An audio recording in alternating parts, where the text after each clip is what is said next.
गौ माता को जूठन खाने का श्राप क्यों दिया पार्वती माता ने, आइए जानते हैं।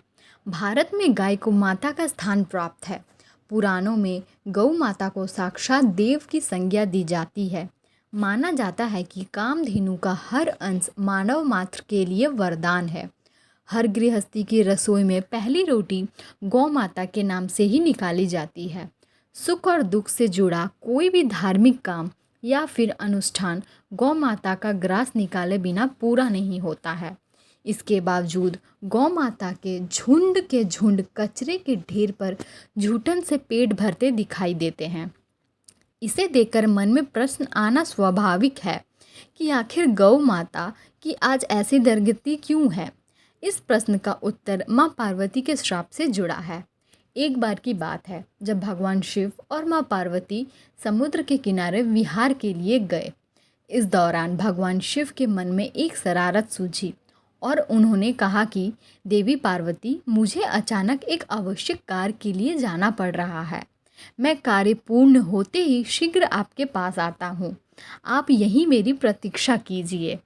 असल में भगवान शंकर माता पार्वती को परेशान करना चाहते थे। भगवान शिव की बात मानकर माता पार्वती अकेले ही समुद्र तट पर बैठकर उनकी प्रतीक्षा करने लगी और इसी तरह शाम हो गई। उस दिन तीज की तिथि थी। जब रात तक शिवजी नहीं लौटे तो माँ पार्वती ने समुद्र तट पर ही रेत की शिवलिंग का निर्माण किया और आसपास उपलब्ध पूजन सामग्री से शिवजी की रात भर निर्जल और निराहार उपासना की और व्रत संपन्न किया। भगवान शिव वहाँ सूक्ष्म रूप से पहले से ही विराजमान थे और वो सभी गतिविधियों को निहार रहे थे। सुबह होते ही माँ पार्वती से समुद्र में रेत की शिवलिंग और पूजन सामग्री को विसर्जित कर दिया। इसके थोड़े ही देर बाद शिवजी प्रकट हो गए और बोले कि हे देवी पार्वती माता, आपने कल तीज की तिथि पर मेरी पूजा नहीं की। पार्वती जी ने कहा कि भगवान, मैंने आपकी पूजा की है और अभी सभी सामग्री विसर्जित भी किया।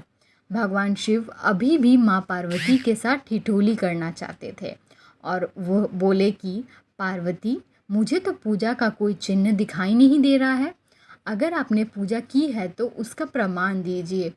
शिवजी की बात सुनकर माता पार्वती ने आसपास देखा और उन्हें वहाँ एक गाय खड़ी दिखाई दी। उन्होंने भगवान शिव से कहा कि ये गाय मेरी साक्षी है। जब मैं पूजा कर रही थी तब ये उपस्थित थी। भगवान सदाशिव ने गाय से पूछा कि क्या पार्वती ने पूजा की है, तो गाय ने ना में सिर हिला दिया।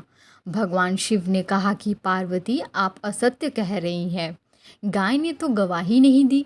भगवान शिव के सामने स्वयं को अकारण झूठा साबित होना माँ पार्वती को असहनीय हुआ और उन्होंने उसी वक्त गाय को श्राप दिया कि तू दिव्य जन्मा है, जगत कल्याण के लिए प्रकट हुई है, इसलिए जनहित के लिए तेरे गुण यथावत रहेंगे, किंतु जिस मुख से तुमने ये झूठी गवाही दी है उसे दंड भुगतना पड़ेगा।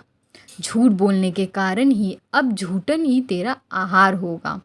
इस तरह झूठ बोलने से गौ माता पार्वती देवी के क्रोध की भागीदार बनी और आज तक उनकी संतान अच्छा भोजन प्राप्त होने के बावजूद भी झूठन ही खाती है।